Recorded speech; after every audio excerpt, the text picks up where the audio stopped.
Hi dear viewers, welcome to my channel Rajesh English club.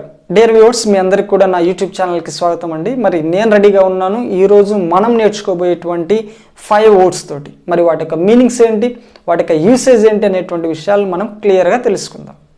First word చూద్దాం, render. Render లేదా రెండా అని కూడా చెప్పొచ్చండి. రెండర్ అంటే మీరు అమెరికన్స్ లాగా అనమాట. ఎందుకంటే అమెరికన్ ప్రొనౌన్సియేషన్లో ఆర్ను బాగా వాళ్ళు పలుకుతారు, కానీ బ్రిటిషర్స్ వచ్చేటప్పటికల్లా వారు ఆర్ను మోస్ట్లీ పలకకుండా ఉంచేస్తారు. సో మీరు బ్రిటిషర్స్ లాగా చెప్పాలంటే రెండా అనండి, అమెరికన్స్ అయితే రెండర్ అని చెప్పొచ్చు. సో ఏదైనా కూడా మనం యూజ్ చేయొచ్చు, కాబట్టి రెండిట్లో ఏదైనా మీరు చెప్పండి. ఓకే, సరేనండి. ఇప్పుడు దీని యొక్క మీనింగ్ ఏంటంటే, దీన్ని మనము 2 మీనింగ్స్లో 2 డిఫరెంట్ సిచ్యువేషన్స్లో యూజ్ చేయొచ్చండి. ఫస్ట్ ఇది ఏంటంటే ఇవ్వడం, ప్రొవైడ్ ఆర్ గివ్. మనం ఏదైనా ఇవ్వడం, ఒక సర్వీస్ కావచ్చు, ఒక హెల్ప్ కావచ్చు, మనం ఇస్తున్నాము ఇవ్వడం అనేటువంటి సెన్స్లో యూజ్ చేయొచ్చు. నెక్స్ట్ ఒక స్థితిలోకి తీసుకెళ్ళడం, cause someone or something to be a particular state. దేన్నైనా ఎవరినైనా ఒక స్టేట్ ఆఫ్ మైండ్లోకి తీసుకెళ్ళడం అనేటువంటి ఉద్దేశంలో మనము రెండర్ని యూజ్ చేయొచ్చు. సో ఇలా డిఫరెంట్ మీనింగ్స్ తోటి మనము దీన్ని యూజ్ చేయొచ్చు. మరి ఎగ్జాంపుల్స్ చూద్దాం, మీకు ఇంకా క్లియర్గా అర్థమవుతుంది. She has a chance to render some service to her country. ఆమె దేశానికి సేవ చేసేటువంటి అవకాశం ఆమెకు ఉంది అని చెప్తున్నాం. నెక్స్ట్ సెకండ్ ఎగ్జాంపుల్ చూడండి, హీజ్ రూడ్నెస్. అతని యొక్క రూడ్ బిహేవియర్ అనేది రెండర్డ్ ఎట్లా చేసిందంటే, ఏ స్టేట్కి తీసుకెళ్ళిందంటే రెండర్డ్ మీ స్పీచ్లెస్. నన్ను మాట్లాడకుండా చేసేసింది అంటే అతని యొక్క బిహేవియర్ నన్ను ఒక స్టేట్ ఆఫ్ మైండ్లోకి తీసుకెళ్ళింది, నేను మాట్లాడలేకపోయేటువంటి స్థితిలోకి తీసుకెళ్ళింది అనేటువంటిది దీని యొక్క మీనింగ్. నెక్స్ట్ సెకండ్ వర్డ్ చూద్దాం, mortal. Mortal, this is an adjective అండి. ఇది ఒక అడ్జెక్టివ్. దీన్ని మనము నౌన్స్ని కానీ ప్రొనౌన్స్ని కానీ డిస్క్రైబ్ చేయడానికి యూజ్ చేస్తాం. ఏంటి మోర్టల్ అంటే అశాశ్వతమైన, సో శాశ్వతం కానటువంటిది అనమాట. చూడండి, అశాశ్వతమైన, unable to continue living forever. ఎల్లకాలం కూడా జీవించడానికి లేదా ఉండడానికి సాధ్యమయ్యే పని కాదు అని మనం చెప్పాల్సి వచ్చినప్పుడు మోర్టల్ అనేటువంటిది యూజ్ చేస్తాం. యాక్చువల్గా హాలీవుడ్ మూవీ ఇమ్మోర్టల్స్ అనేటువంటిది ఉంది.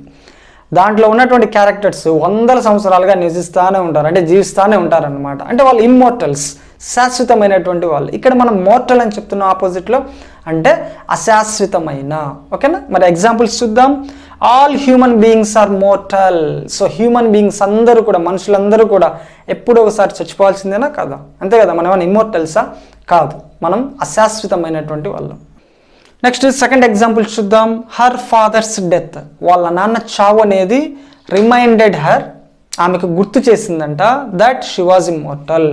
ఆమె కూడా అశాశ్వతమైనటువంటిదని ఆమెకి వాళ్ళ నాన్న చావు అనేటువంటిది గుర్తు చేసిందంట. అంటే మీరు గమనించండి, మన రియల్ లైఫ్లో కూడా నా అనుకున్నటువంటి వాళ్ళు, అంటే మీ పేరెంట్స్ కావచ్చు, మీ పిల్లలు కావచ్చు, రిలేటివ్స్ కావచ్చు, వాళ్ళందరూ కూడా శాశ్వతం అనేటువంటి స్టేట్ ఆఫ్ మైండ్లో మనం ఉంటాం జనరల్గా.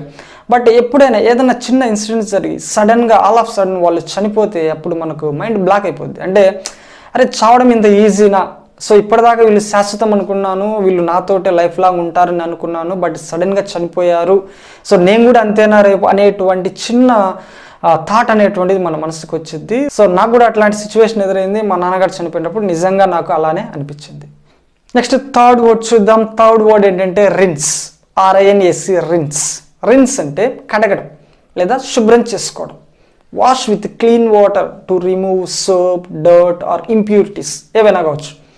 క్లీన్ వాటర్ తోటి మనం నీట్గా శుభ్రం చేసుకోవడం అండి. సోప్ను కావచ్చు, డర్ట్ మురికిని కావచ్చు, వాటిని మొత్తాన్ని పోగొట్టుకునేలా శుభ్రం చేసుకోవడాన్ని మనం రిన్స్ అంటాం. Okay, it is the verb అండి, ఇది వర్బ్. సరే ఎగ్జాంపుల్ సెంటెన్సెస్ చూద్దాం. After shampooing always rinse the hair several times in clean water. Shampoo చేసుకున్న తర్వాత చాలాసార్లు మీ జుట్టుని క్లీన్ వాటర్ తోటి శుభ్రం చేసుకోవాలి, ఎందుకంటే ఆ షాంపూ అనేటువంటిది పోవాలి కాబట్టి. Okay, next second example, rinse the cup before use. ఆ కప్పుని యూజ్ చేసే ముందు బాగా శుభ్రంగా కడగండి అనేటువంటి దాని మీనింగ్. ఓకే, నెక్స్ట్ మనం ఫోర్త్ వర్డ్ చూద్దాం. Next fourth word west, VEST, west. ఏంటి దీని మీనింగ్? దీన్ని కూడా 2 డిఫరెంట్ మీనింగ్స్తో యూజ్ చేయొచ్చు. ఒకసారి దీన్ని నౌన్గా యూజ్ చేస్తే ఒక మీనింగ్ ఉంటుంది, వర్బ్గా యూజ్ చేస్తే ఇంకొక మీనింగ్లో యూజ్ చేయొచ్చు. మరి నౌన్గా యూజ్ చేస్తే ఇది ఒక అండర్ గార్మెంట్, అంటే లోపల వేసుకునేది, upper part of the body. So beneath the upper part of the body. మీరు షర్ట్ కింద వేసుకునేటువంటి బనియన్స్ ఉంటాయి చూడండి. సో అట్లా స్లీవ్లెస్గా వేసుకునేటువంటి వాటిని మనము వెస్ట్ అని అంటాం. ఇది నౌన్గా యూజ్ చేసినప్పుడు దాని యొక్క మీనింగ్. నెక్స్ట్ వర్బ్గా యూజ్ చేస్తే అధికారాన్ని ఇవ్వడం లేదా ప్రసాదించడం.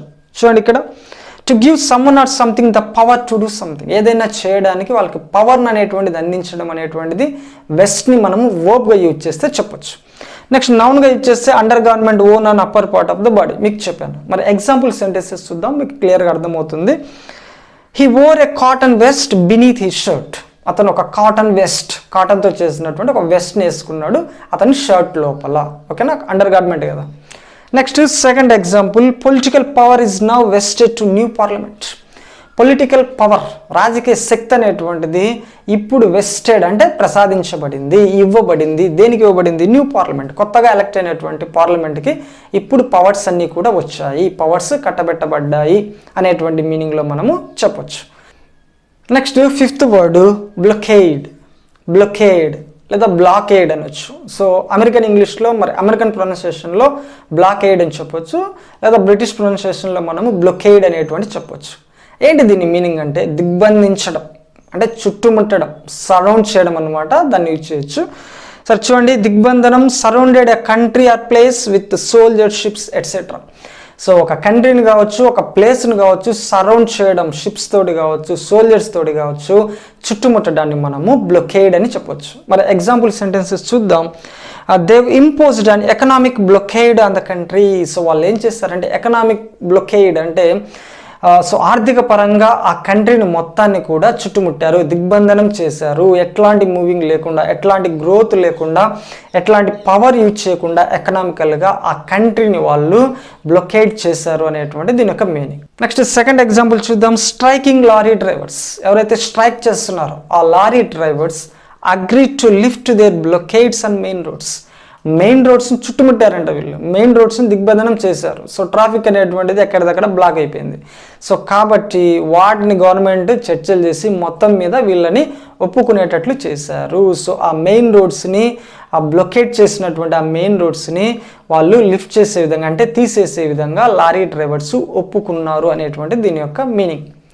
సో ఇవ్వండి ఈరోజు మనం నేర్చుకున్నటువంటి 5 న్యూ వర్డ్స్. మరొకసారి మరొక వీడియోలో మరొక కంటెంట్ తోటి కలుద్దాం. అప్పటి వరకు బాయ్ బాయ్.